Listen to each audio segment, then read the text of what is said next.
stirring up the farce of the South China Sea arbitration, creating frictions in disputed areas such as Ren'ai Reef, assisting the United States in deploying medium-range missiles capable of carrying nuclear warheads, demanding that China abandon its nuclear weapons, and even proposing to send personnel to supervise the nuclear abandonment process. It is hard to imagine that a small, economically underdeveloped country with weak strength and little global influence would dare to repeatedly provoke the sensitive nerves of major powers. What exactly is the Philippines trying to do? And in the face of such roguelike provocations, how should China respond? The Philippines has long been an unremarkable country among Asian nations, but its actions in recent years have attracted widespread attention. Leaving aside its past series of maneuvers in the South China Sea, just in mid-month, when China announced its decision to sign the protocol to the Treaty on the Southeast Asia Nuclear Weapon-Free Zone, ASEAN countries responded with widespread praise. However, Philippine Defense Secretary Teodoro made an arrogant statement, claiming that China should take the lead in achieving denuclearization to show sincerity.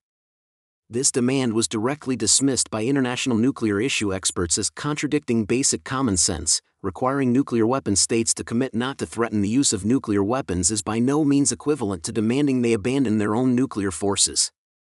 Why is Teodoro deliberately confusing these concepts?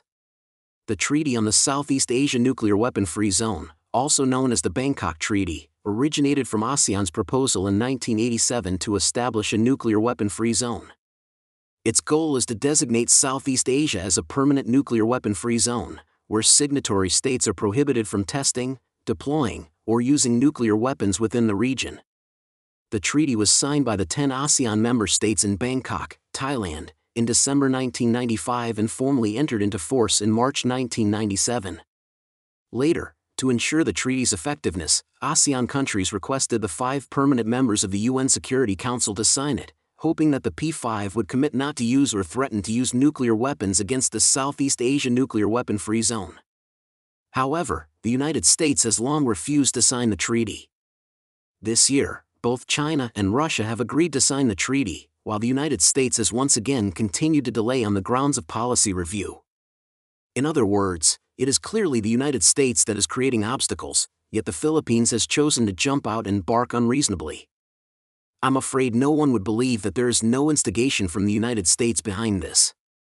Moreover, a series of recent moves by the Philippine military have indicated that the United States and the Philippines are conducting new strategic layouts, behind which lies the intention to contain China. According to reports from the U.S. Defense News website, the Philippines is strengthening its maritime defense posture.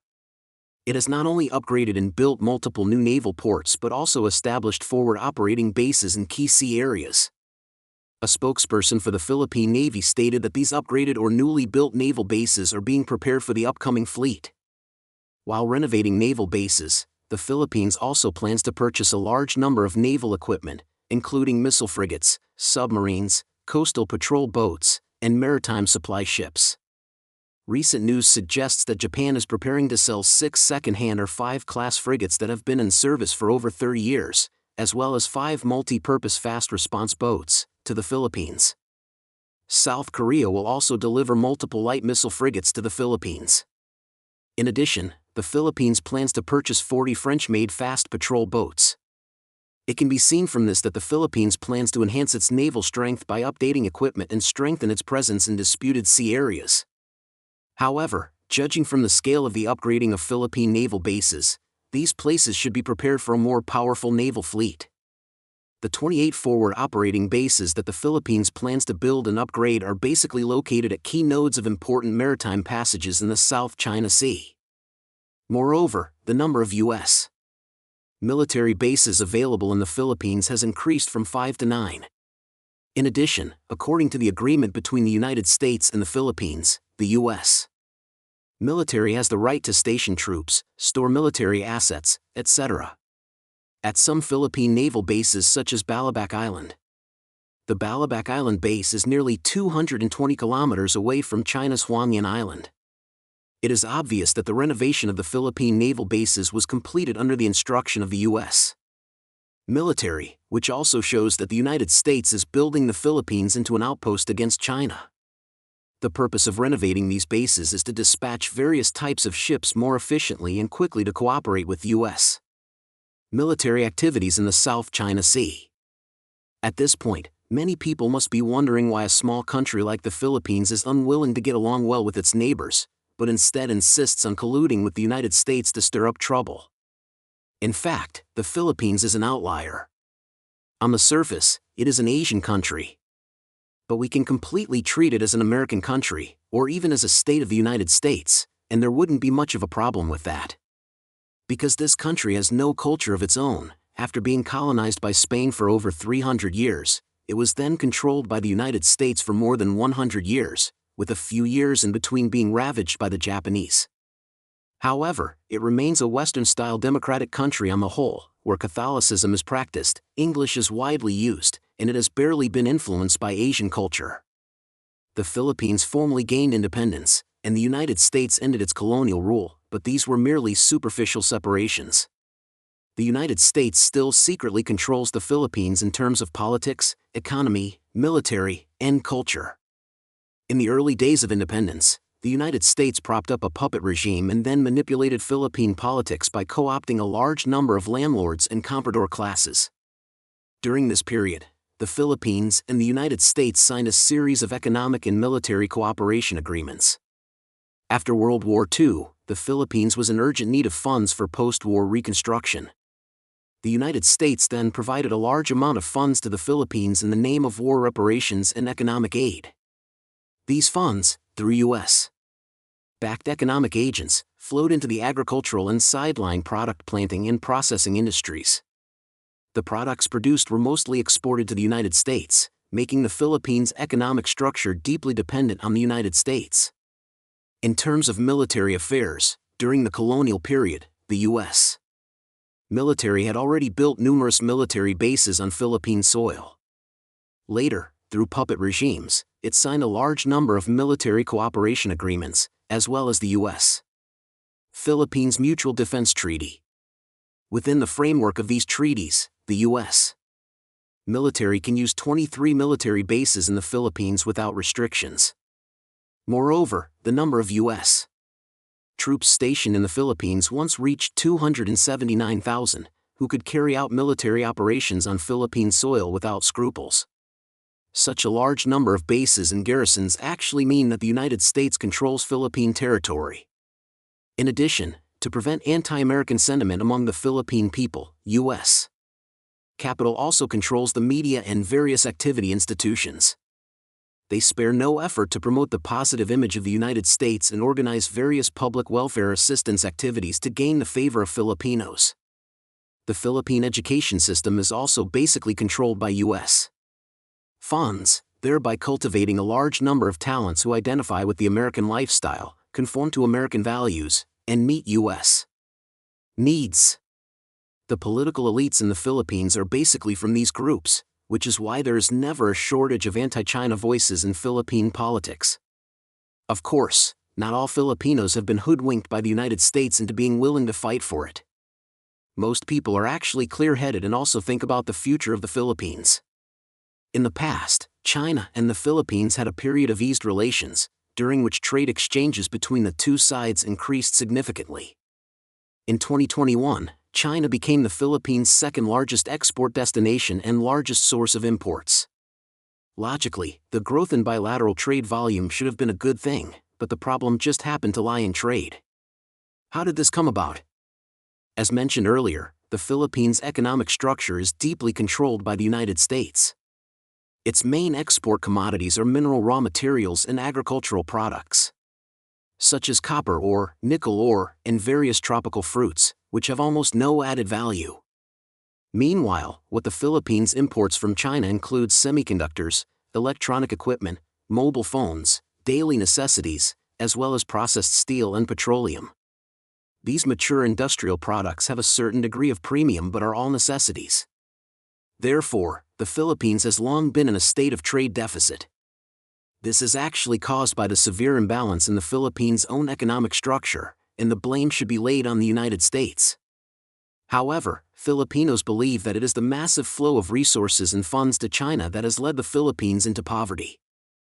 In addition, the the Philippines is also facing a severe energy crisis, with 80% of its domestic oil demand relying on imports. With the outbreak of the Russia-Ukraine war, cheap Russian oil was sanctioned, leading to a rise in international energy prices. Prices of food and basic daily necessities also fluctuated accordingly. Countries like the Philippines have inevitably fallen into inflation, and economic weakness has further triggered public anger. Under such circumstances, the Philippines has had to turn its attention to the South China Sea, which is rich in oil and natural gas. If it can seize control of a stretch of sea area, the resources contained within would bring the Philippines a stable source of income and energy security. Such huge interests are hard for the Philippine ruling class to resist, especially with deliberate instigation from the United States, making it natural for the Philippines to take some outrageous actions. In summary, the Philippines is a country deeply controlled by the United States. In the U.S. Indo-Pacific strategy, the Philippines serves as a crucial pivot due to its strategically vital geographical location. It is not only a hub connecting the Pacific and Indian Oceans but also a gateway to guard China's southern borders. Against the backdrop of the current Sino-US game, the United States will inevitably strengthen its control over the Philippines. Pushing the Philippines completely to the opposite side of China is in line with America's consistent interests. Meanwhile, the Philippines itself has ambitions for resources in the South China Sea, so it has become inevitable for the two sides to join hands in stirring up trouble. To contain China, the United States will naturally not easily give up the possibility of deploying nuclear weapons in Southeast Asia to form nuclear deterrence. The signing of the Treaty on the Southeast Asia Nuclear Weapon-Free Zone this time may seem like the Philippines is being unreasonable, but in fact, it is the United States that harbors malicious intentions. Under such circumstances, China's strategy is clearly to buy time. As long as the Philippines does not cross the red line, China will certainly not mind engaging in a protracted game with them. After all, China's military strength is growing far faster than that of the Philippines, or even the United States. With the commissioning of the third aircraft carrier and the future fourth one, the U.S. military will be at an absolute disadvantage in the Asia-Pacific region. It is worth mentioning that relevant information suggests that China has already started building its fifth aircraft carrier. In this context of shifting power dynamics, the alliance between the U.S. and the Philippines, or even the alliance of the U.S., Japan, India, Australia, and the Philippines, is in my opinion a joke, nothing more than the last struggles of a declining empire. The most crucial point is that the Philippines' series of actions have already aroused resentment among other ASEAN member states. The act of the U.S. and the Philippines joining hands to stir up trouble has brought significant security challenges to Southeast Asia. After all, from the current situation, Asia is the only safe region left. ASEAN countries have already shown intentions to isolate the Philippines, and coupled with the severe internal strife in the Philippines recently, this is beneficial for China in handling issues related to disputed sea areas. Taken together, the presence of U.S. military forces in relevant regions of the Asia-Pacific can only serve to comfort its allies and cannot change the regional situation. It can even be said that the U.S. military presence in the Asia-Pacific has gradually become a negative asset and cannot bring any substantial benefits to the United States. The Philippines' idea of using U.S. power to change maritime boundaries is naturally impossible to realize under the existing international order. Therefore, I believe it is high time for the Philippine government to carefully weigh whether its current policy is in line with its own long-term interests. If it continues to follow the United States all the way to the dark, it is very likely to become cannon fodder in the game between major powers in the future. Just look at how well Singapore is faring.